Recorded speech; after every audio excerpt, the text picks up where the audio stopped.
Welcome les amis, on se retrouve pour les TN Info. Donc dans les TN Info d'aujourd'hui, nous parlerons bien sûr des résultats d'Impact et d'Explosion.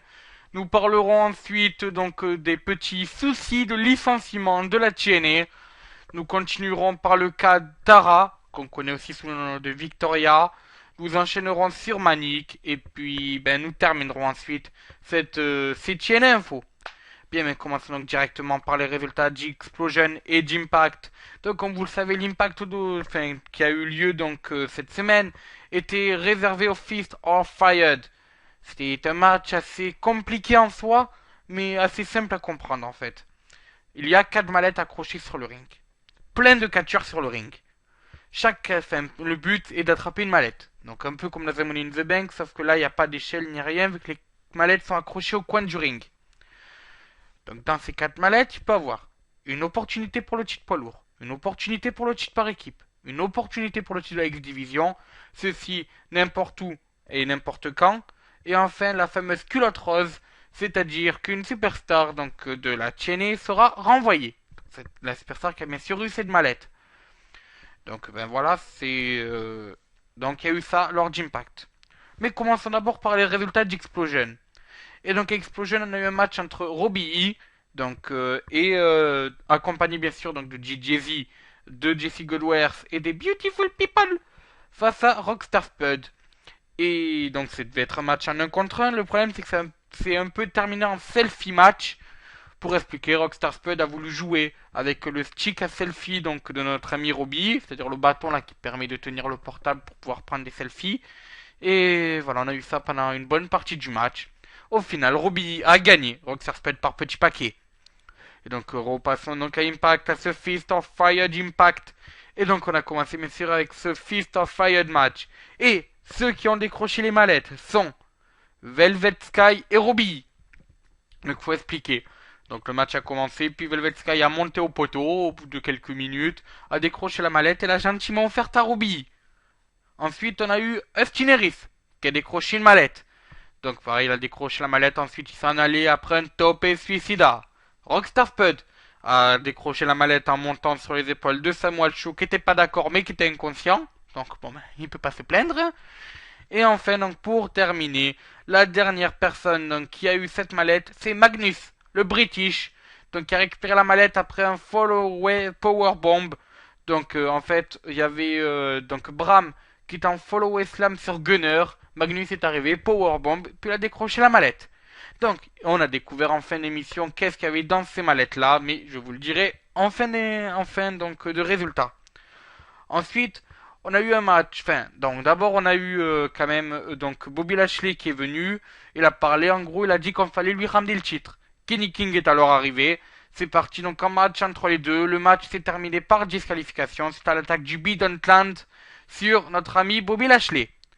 Ensuite, on a eu un match des Knockouts entre c'était Havok qui a affronté Gelkim. Match gagné par Gelkim via disqualification. Alors, il n'est rien d'officiel, mais ce match était censé être pour le contender number 1 pour le titre des Knockouts. Donc, ce qui signifierait à première vue que Gelkim serait challenger numéro 1. A noter qu'après le match, Awazan Kong a fait une apparition, toujours par surprise, toujours en éteignant la lumière. Et les deux femmes, c'est-à-dire Avoc et Awazan Kong, se sont battues. Ensuite, donc, on a eu la Révolution qui est arrivée, qui a lancé un défi à Matarji. Matarji est alors arrivé quelques temps après.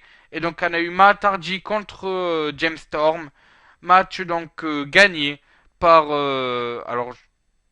non, match intervention de Jeff Hardy. C'est parti en bêtise. Enfin, match gagné par petit paquet de la part de Matarji. À la fin du match, James Storm propose sa main à Matarji. Ce dernier refuse.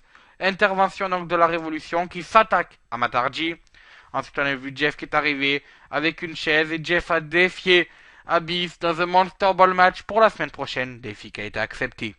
Ensuite, on a eu un match par équipe. Kurt Angle et Bobby Roode ont affronté Eric Young et Loki, qui représente le Bidon Clan. Et encore une fois, intervention du Bidon Clan. Enfin, victoire par suite un Crazy Elbow à l'aide d'une chaise de la part d'Eric Young qui a fait le tomber sur Bobby Roode. Mais à noter que pendant le match, on a eu l'intervention du Bidon Clan. Et donc enfin on a eu d'abord la révélation donc des mallettes, ensuite un combat dans les rues de New York entre Bobby Lashley et MVP. À noter que le Beat Clan est intervenu tout comme Bobby Roode et notre ami Kurt Angle. Ce match n'a bien sûr pas eu de vainqueur vu que c'était un match non officiel. Enfin donc passons au résultat du Fist of Fire. On a commencé par la mallette 4, ce qui a un peu étonné Rockstar Spud, mais bon c'est pas grave, c'était lui qui avait la mallette. Et on a appris que Rockstar Spud aurait une opportunité pour le titre de la X-Division. A noter quand même que plus tôt dans le show, durant un segment, Rockstar Spud est venu aider Jeremy Borash dans ce qui était censé être son match, mais qui n'a pas été un match.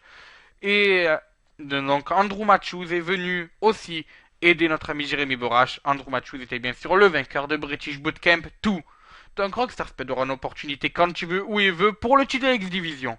Ensuite, ce fut donc à Magnus d'ouvrir le titre, et ce fut une chance par équipe, pour le titre par équipe qui a été gagné par notre ami Magnus, ce qui veut dire que Magnus et Bram pourront peut-être aller challenger la Révolution ou les Hardys d'ici peu.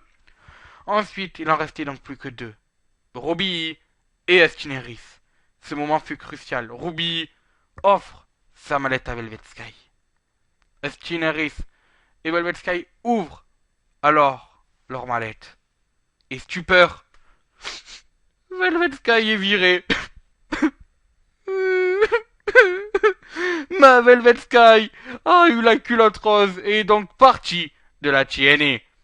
Donc, est-ce un work ou non, nous le découvrirons bien sûr dans les semaines à venir. Et vous l'avez donc compris, c'est à Austin Harris d'avoir l'opportunité pour le titre poids lourd. En parlant donc de Knokut qui ont pris la porte, il se pourrait que Havok ait aussi pris la porte.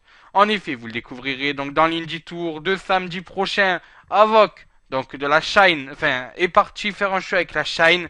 Or, la TNA interdit à ses superstars d'apparaître en show donc avec d'autres fédérations durant les mois de taping. Et sachant qu'en plus, elle n'est pas annoncée pour la tournée européenne qui doit commencer la semaine prochaine, il y a certains soupçons quant à la présence encore de Havok dans les semaines à venir à la TNA. Je vous tiendrai bien sûr plus au courant lorsque j'aurai plus d'infos. Continuons justement parce que Knokut peut en peut en cacher une autre, excusez-moi. Et donc on va parler donc de Tara, qu'on connaît aussi sous le nom de Victoria à la WWE, du moins qu'on connaissait. Donc comme vous le savez, Victoria fait un petit passage à la TNA. Et on peut dire que maintenant c'est pas du tout l'amour fou entre ces deux. Déjà, Victoria reproche plein de choses à Dixie Carter et la TNA. Alors bon, on va pas tout dire non plus. En gros, elle dit qu'on lui a pas fait assez de pub pour son restaurant, qu'elle a pas eu assez de spotlight. Bref, elle nous a fait une punk et elle a râlé sur la TNA. Alors est-ce qu'une guerre s'est déclarée entre Victoria et la TNA? Est-ce que Dixie Carter va apprécier les propos de Victoria? Nous découvrirons cela dans les semaines à venir. Enfin, donc, terminons cette émission avec une personne qui, à l'opposé, est très content de ce qui se passe à la TNA. En effet, Manic, donc TJ Perkins pour son nom sur le circuit indépendant, est lui très content de la TNA. Il a même dit dans une interview, et je cite mot pour mot, attention, la TNA a sauvé ma vie. Alors oui, c'est peut paraître assez étonnant, mais il raconte que lorsqu'il a commencé à catcher, il était voilà quoi, il gagnait pas beaucoup et tout, et que la TNA lui a permis vraiment d'avoir du spot, la TNA lui a permis vraiment de gagner de l'argent, et que maintenant il est fier d'être dans cette fédération, et qu'il trouve dommage que certaines personnes reprochent à la TNA d'avoir tué les talents, parce que lui, il s'estime être un talent, et il s'estime que la TNA lui a sauvé la vie. Bien sûr, on sait que la TNA a un peu, comment dire ça, tendance à pas donner assez de spotlight à des vrais talents. Donc on peut voir ça avec James Storm par exemple, ou Mr. Anderson qu'on voit plus trop en ce moment. Mais pour Manic, c'est l'effet inverse, vu que Manic a du spotlight à la TNA. Tant mieux pour lui d'ailleurs. Et donc bravo à CJ Perkins, et puis bonne continuation bien sûr à sa carrière. Sur ce, bonne semaine à vous, vu que c'est la fin des TNA Info. On pourra se retrouver bien sûr toute la semaine pour les Indie Tours. Et moi je vous dis, à ciao, bonsoir les amis.